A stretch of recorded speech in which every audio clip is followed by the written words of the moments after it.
so that way you can truly master high frequency Forex later. So let's first talk about the evolution of money. Before, back in the days, what we used to do was barter. What does that mean? In order for us to exchange goods for other goods, right, or exchange commodities for other goods, we simply had to make fair trades. We had to barter. After a while, the whole barter system started to evolve. Next thing you know, there were evidence of trade records. You can look at this as the beginning of receipts, so that way people can actually track some of their trade records. And so before, from just simply bartering and just going off the top of our head, who owes us what, how many transactions we did, where are we generating the majority of our business from, down to the exact number, it was a little harder, alright, if you just bartered without the evidence of trade records. So obviously that system started to evolve. And as we advanced in time, we developed coinage. Now, coinage is basically the beginning of actual money. As time went on, we then developed banknotes, which is paper money. All right, so from coinage to banknotes, which is the beginning of paper money. And now in the digital age, of course, we now have digital money on top of banknotes. So let's talk about the power of the dollar. In 1879, the dollar was pretty much held to the classical gold standard, which means that the currency itself was backed by gold. The money itself was backed by gold. In 1913, the Federal Reserve was allowed to print money with 40% reserve.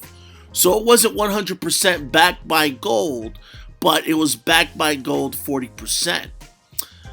By the time World War I came along, there was more printed currency than gold.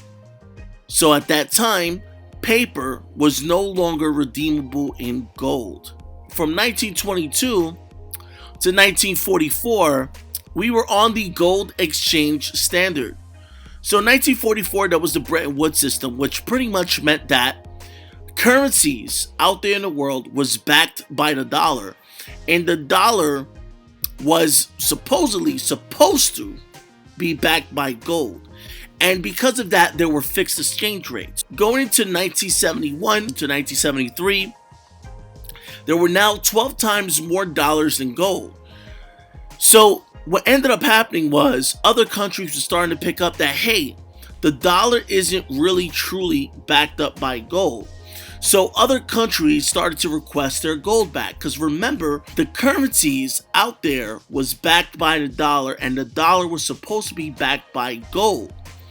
So when other countries exchanged their paper for gold, the US lost half of their gold.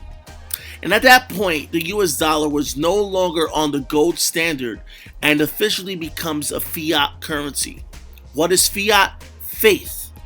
Okay, faith that the US currency is backed by gold.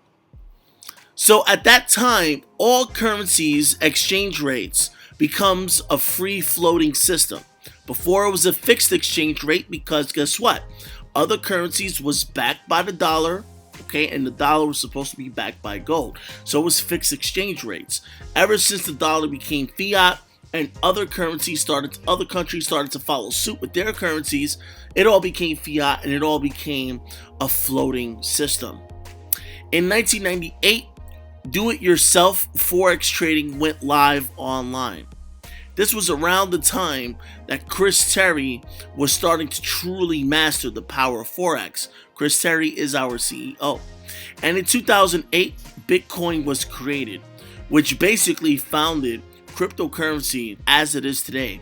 Bitcoin is the leader of all cryptocurrency, so you can see the evolution of money. You can see the power of the dollar, all right, as it went from being totally backed by gold to it becoming eventually a fiat currency, a part of a free floating system along with other currencies. Now let's talk about the power of Forex. Forex is short for foreign exchange, where you can basically trade one currency for another. Now there's over 5 trillion in transactions traded daily. This is the world's largest financial market. You can capitalize in this market from your smartphone, tablet, or personal computer, and cryptocurrencies can be traded as well. So here's a chart where you can actually look at the FX market, the Forex market, compared to other markets. The New York Stock Exchange, the equities market, the futures market, and here we go, the Forex market. Now here's a travel example of profiting from trading currency. Let's say a person exchanges 500 euro for dollars at $1.40 per euro. The person receives 700 USD and holds it. Now, let's just say that the person exchanges the $700 USD for euro at $1.30 per euro.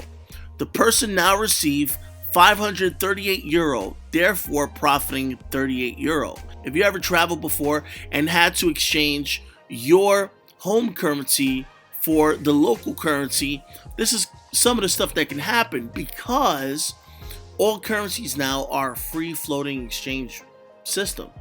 All right, it's all floating exchange rates, and anything can impact the exchange.